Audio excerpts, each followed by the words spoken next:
Lost my mom in a house fire at 16 and got placed in foster care because my wealthy uncle didn't want me. Then uncle's wife showed up wanting custody and revealed the real reason my uncle abandoned me. The firefighters wouldn't let me go back inside. I stood on the lawn barefoot. At 2 in the morning was still in there. I could hear her screaming my name from the second floor before the roof collapsed, and then I couldn't hear anything anymore. A neighbor wrapped a blanket around me while strangers held me back. The funeral was small because my mom did have many. She worked double shifts at a textile factory, but spent every day off with me. That was her whole world. A social worker named Arlene explained that since my father was never in the picture, they needed to find a legal guardian or I'd enter foster care. I told her I had an uncle, lived 40 minutes away in a 6-bedroom room, house with a pool and a 300-car garage. He owned a chain of auto dealerships.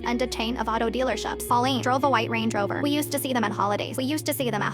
My mom and Everett had some falling out when I was around 10 and we stopped going to family gatherings. Y'all never explained why she had just changed the subject. Whenever I asked Arlene called Everett that afternoon, I sat in her office, watching her face shift from professional to confused to something close to disgusted. She hung up and looked at me carefully. Your uncle has declined to take custody. What do you mean decline? He said he's not in a position to take on a teenager right now. Not in a position, 6-bedroom and more money than my mom made in 10 years. I went into foster care that week. The first home was fine, but I slept on a pullout in the basement.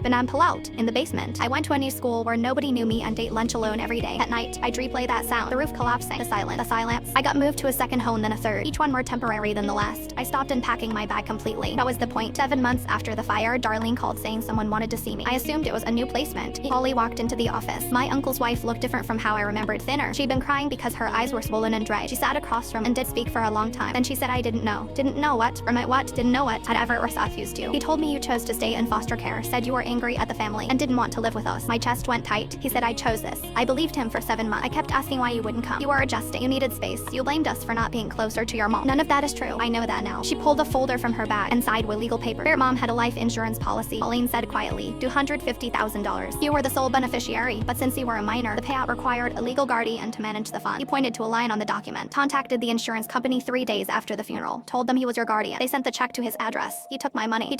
Deposited it into a private account, and he's been using it to cover losses at to dealerships that have been bleeding money for a year. That's why he refused custody. The court would appoint a financial overseer for your inheritance. He couldn't steal from you with someone watching. The letter at the bottom was from my mom, written years ago and kept to the policy addressed to Everett. Anything happens to me, please take care of my baby. She's all I have and you're all she has. We haven't spoken, but you're still my brother. But please don't let her be alone. Pauline was crying now. He read this letter and still turned you away. Even in death, she tried to protect me, and her own brother intercepted everything. I filed for emergency custody and hired a lawyer. This morning, I'm also reporting Everett for fraud and misappropriation of a minor's funds. He squeezed harder. What about Everett? Everett can explain himself to a judge. I took her hand. 2 weeks later, the court froze his accounts and recovered every dollar. I moved into her new apartment, and for the first time in 7 months, I unpacked my bag completely.